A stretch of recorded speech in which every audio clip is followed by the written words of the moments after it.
सकाळपासून 13 बकरी आणि 14 मासे. हॉटेल उताराला यायलाच लागते. हे बघा बकरी. हॉटेलचं जेवण कसं आहे? कसं आहे? एकदम छान.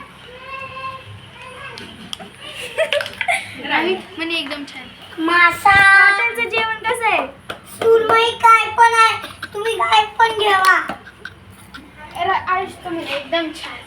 हॉटेलचं जेवण कसं आहे? हा चांगलं आहे. सुरमई पण आहे. सुरमई खायचं आणि स्पेशल शेफ विथ असिस्टंट.